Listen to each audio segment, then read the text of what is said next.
The call came on a gray November afternoon while I was reviewing quarterly reports in my Portland office. My father's name flashed across the screen, and for a moment I allowed myself a small hope. Maybe this year would be different. Maybe, for once, he was reaching out with something other than a perfunctory update. "Celeste," he said, his voice clipped, businesslike. "About Thanksgiving." I waited, pen poised above the page. "Your mother and I have decided it would be best if you didn't come this year." He paused, only long enough for the weight of the words to settle. "Marina is bringing Adrian, and we want things to go smoothly. He comes from a very respectable family, and we don't want complications. Complications. That was what I had become to them. Not a daughter. Not even an afterthought, just a potential embarrassment in a room they wanted polished for someone else. I swallowed hard, my throat tight. "I see." I managed. "Good," he said, relief evident. "We'll talk after the holidays." Then the line went dead. I set the phone down slowly, staring at the city skyline beyond my office window. Rain streaked the glass, blurring the outlines of bridges and buildings. For years, I had known the truth that Marina was the chosen one, the one to be celebrated. Still, hearing the rejection stated so plainly reopened wounds I thought I had buried. I leaned back in my chair, forcing my breathing steady. I had built a life of substance, a company from nothing, yet in their eyes I was still less than my sisters plus one.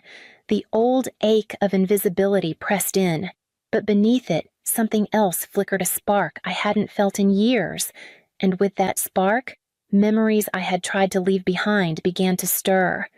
The memories came back as they always did quietly at first, then all at once, like a film I couldn't stop replaying.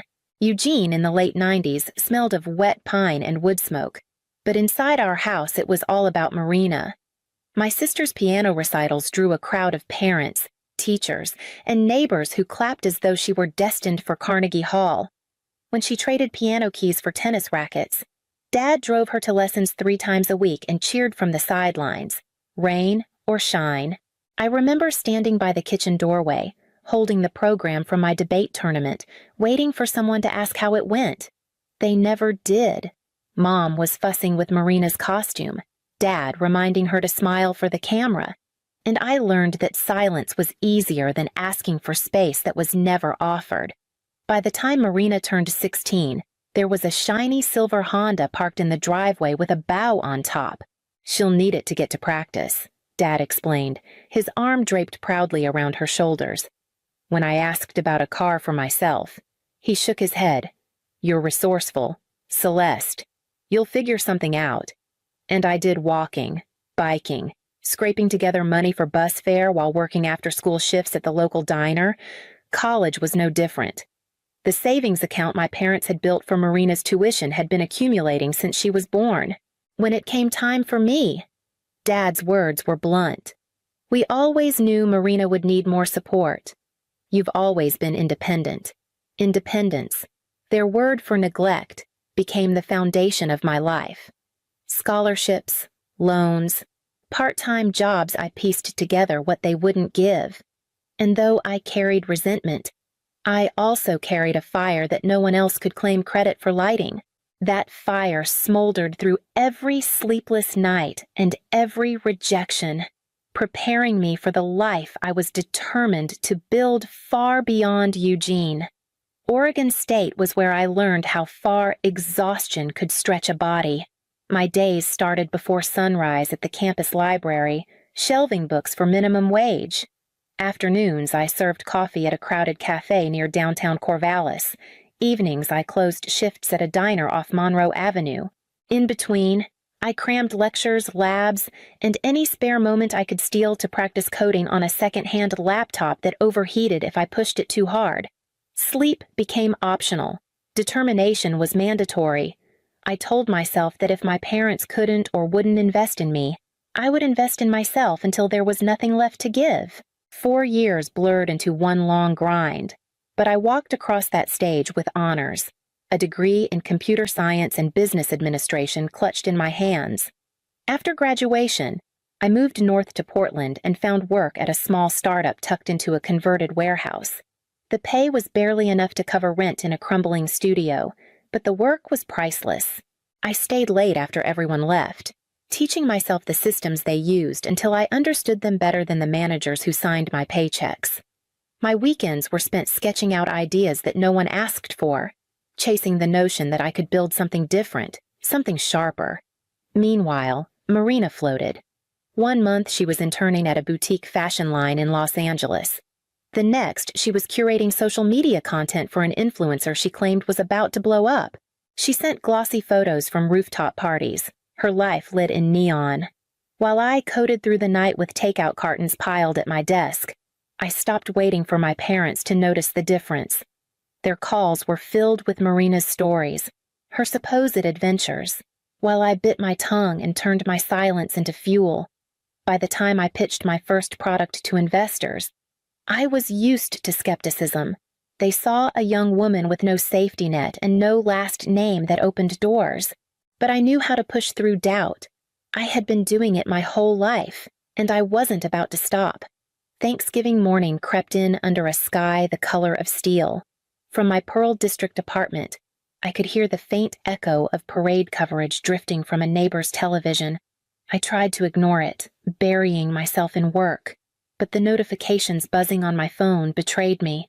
Marina's post appeared first, her arm looped possessively through Adrian's, the two of them flanked by my parents in front of the familiar oak dining table. My father's smile was wide. My mother's hand rested gently on Adrian's sleeve, and Marina's caption read, "So grateful for family and new beginnings." I stared at the photo longer than I should have, the ache pressing hard against my chest. 5 bedrooms in that old house. Yet somehow there had been no room for me. By noon, I gave up pretending the day would pass like any other. I heated soup from a can, sat at the counter, and told myself solitude was strength. But the walls felt closer than usual, the silence louder. The phone rang. Rowan's voice filled the line before I could greet him. "You're not spending the day alone. Celeste. Get over here. My mom has more food than we can eat, and she's been asking about you." I resisted, mumbling excuses about work, but Rowan cut me off. "No, bring a bottle of wine if you must, but get in the car. You've been family to me since freshman year, and that means you're family to them too." An hour later, I walked into the warmth of his parents' house in northwest Portland. The scent of sage and roasted turkey wrapped around me.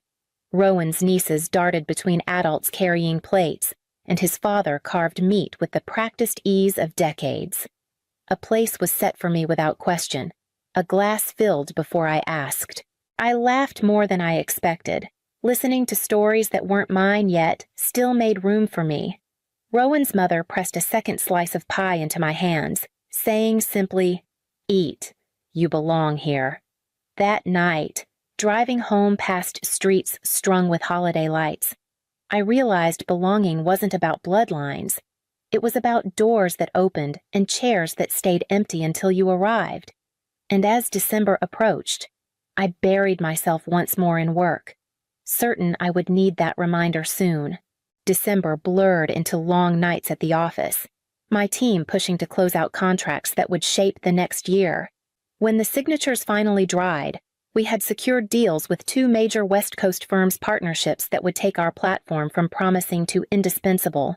By January, I was flying between Portland and Seattle weekly, overseeing the opening of a second office with a view of Elliott Bay. It should have felt overwhelming, but instead it felt like momentum finally catching up with years of work. When Forbes named me one of their tech women to watch, I sat in the quiet of my apartment, staring at the glossy spread with a strange mix of disbelief and pride. My name mine printed in bold letters that no one could ignore. I decided, against better judgment, to call home. Maybe this time they would hear me. Mom answered, her voice warm but hurried. "Celeste, dear, it's late. Is everything all right? I wanted to share some news." I began carefully. Techvision just opened an office in Seattle, and Forbes featured me this month. That's nice, she interrupted, her tone already shifting. You'll never guess Marina and Adrian are thinking about moving to Boston. Adrian's been offered a promotion at his firm. It would be such a step up for them, living back east among his family's circles. Can you imagine? I closed my eyes, my free hand tightening around the arm of the chair. That's great for them, I said evenly. Oh, it is, she gushed. Everyone is so impressed with Adrian. His firm has the most prestigious clients. Marina will love it there. I listened as she wove a tapestry of borrowed prestige, Adrian's salary, Adrian's lineage, Adrian's promising career. My accomplishments vanished beneath the noise of someone else's borrowed shine. When the call ended, I sat in silence, the magazine still open on my lap.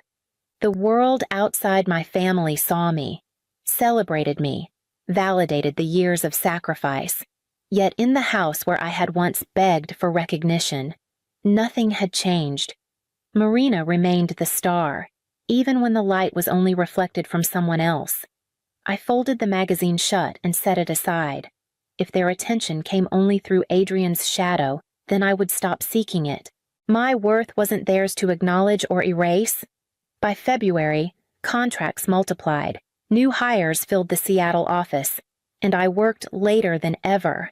The ache of exclusion was still there, but so was a new clarity, one that would matter even more the day Leona from HR knocked on my door carrying a folder with my sister's name on it.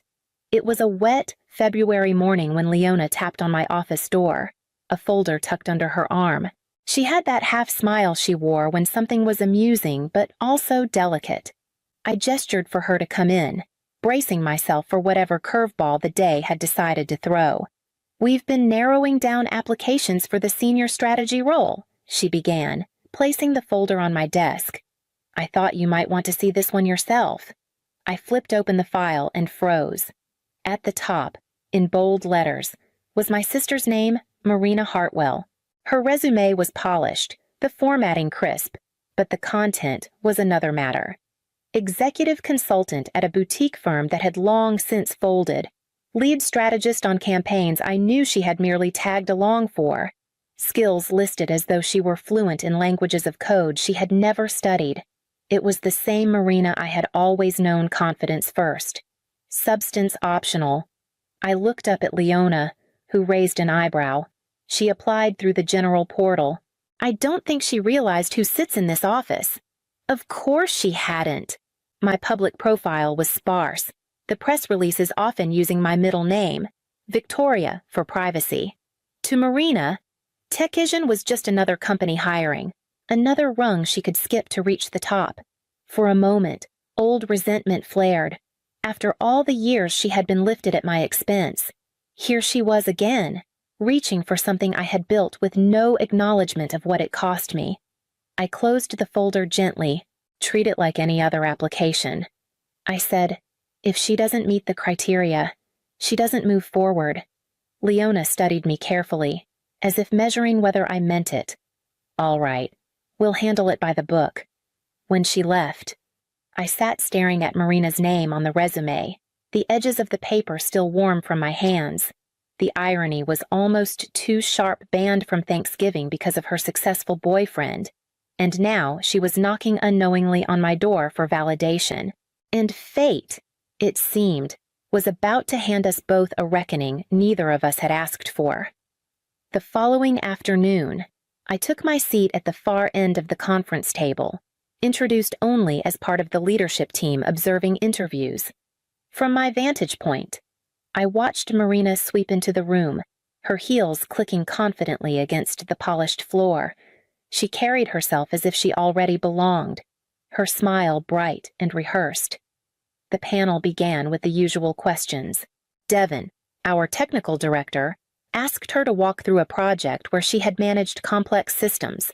Marina launched into a vague story about coordinating teams across multiple channels, never naming a single platform or process.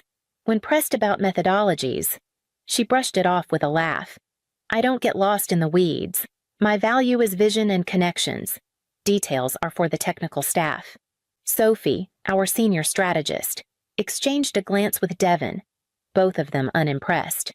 Still, Marina pushed forward, dropping names of acquaintances she barely knew, sprinkling in buzzwords like confetti. Then, Jasmine, head of HR, turned to me with the smooth professionalism I had asked of her. Before we close, our CEO would like to pose a few questions. I stood. The air in the room shifted as I walked toward the head of the table. Marina's eyes widened, recognition dawning slowly, then all at once. Her smile faltered. "Hello, Marina," I said evenly. "It's been a while." Her mouth opened, closed, then opened again. You're the CEO. I nodded, sliding her resume toward me. "According to this, you served as an executive consultant at Blake & Co. until last year. But I spoke with one of their partners last month, and they recalled you as an assistant. Can you clarify color rose in her cheeks?" "Titles are flexible," she muttered, "and you've listed proficiency in Python." I continued, "Could you outline how you'd structure a basic API call?" Her silence answered for her. I closed the folder. "Thank you for your time. HR will follow up." She gathered her papers with trembling hands, the mask slipping as she hurried from the room. And I knew, as the door shut behind her, that the reckoning had only begun. I hadn't even had time to sit back at my desk when the door flew open. Marina stormed in, cheeks flushed, eyes sharp with anger. What the hell was that, she demanded, slamming her portfolio down on the table. "You humiliated me in front of strangers. You planned this." I kept my voice steady. "You applied for a senior position you weren't qualified for. What you experienced was a standard interview." Before she could reply, the receptionist buzzed my line. "Your parents are here," she said, hesitant. "They insist on speaking with you." Seconds later, Gregory and Elaine entered, their expressions grim. My father didn't bother with pleasantries. "Family helps family," he declared. "You're in a position to give your sister this job. Do it."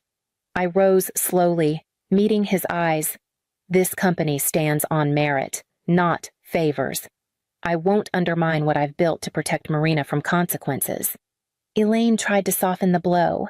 "Celeste, think about what this could mean for her. She's been struggling. A chance here could turn things around." "I'm not denying her a chance," I said. "But it will be an entry-level role, where she can learn and prove herself like everyone else." Marina scoffed. "Entry-level. After all I've done, you've always been jealous. Celeste, always trying to prove you're better." Something in me snapped. Jealous. My voice shook, but not from weakness. "I worked 3 jobs to pay for school while you got a car at 16. I built this company without a dime of support, while you bounced from one failed venture to the next. And even now, after Forbes and 2 offices and contracts worth millions, all you see is someone who should shrink so you can shine." Silence filled the room. For once, no one interrupted me, and in that silence, I realized I had finally spoken aloud what I had carried in my chest since childhood. The fallout came quickly. Word reached me through mutual acquaintances that Marina had been let go from her firm. Not long after, Adrian disappeared from her social media feeds, their carefully staged photos vanishing as if they had never existed. For the first time in her life, Marina was without both status and a safety net of borrowed prestige. 2 weeks later, my building's concierge called up to say my parents were in the lobby. I almost told him to turn them away. Instead, curiosity or maybe habit made me buzz them in. They looked smaller in my living room than I remembered. Gregory's shoulders slumped, Elaine's eyes scanning the walls as though searching for pieces of a daughter she had never bothered to know. "Thank you for seeing us," my mother began, her voice tentative. "We should have come sooner." Gregory cleared his throat. "Marina's been having a hard time. We hoped well. We hoped you might consider helping her." The request hung in the air like smoke, but for once, they didn't press. Elaine surprised me by asking, quietly. "How did you do it?" "Celeste, build all this on your own?" I told them, pieces late nights. Endless rejections. The stubborn belief that no one could take away what I built with my own hands. And as I spoke, I saw something shift in her face. Not pride, not yet, but recognition. It didn't erase the years of silence or favoritism, but it was more acknowledgement than I had ever received. When they left, the apartment felt strangely quiet, as if their presence had unsettled something I'd kept locked away. And soon enough, Marina herself would come knocking. Spring turned into summer before I saw Marina again. She came to the office dressed simply, her resume pared down to the truth. Gone were the inflated titles and grand claims. She applied for an entry-level marketing coordinator position, and this time she made no requests for special treatment. When the offer came, she accepted without hesitation. On her first day, she stopped by my office, standing in the doorway like someone unsure of her welcome. "I want to do this right," she said quietly. "I'll start at the bottom if that's what it takes." I nodded, not offering forgiveness, but something steadier opportunity. Months later, an invitation arrived in the mail. My parents were celebrating their 40th anniversary. There was no caveat, no carefully worded exclusion, just a simple request. "Please join us." I went, not out of longing, but curiosity. The dining room looked the same as it had when I was a child, the oak table, the crystal glasses, but something was different. A seat had been set for me without hesitation, as though it had always been mine. Conversation stumbled at times, old habits lingering, but when Marina asked me about work, it wasn't with envy, it was with interest. As we raised our glasses to toast, I realized I no longer needed their approval to feel whole. What I wanted, what I had built, was respect, and that was finally beginning to take shape. Family, I thought, isn't about the ones who keep you waiting in the shadows. It's about the ones who make room when you walk through the door. And that night, for the first time in years, I sat at the table as myself,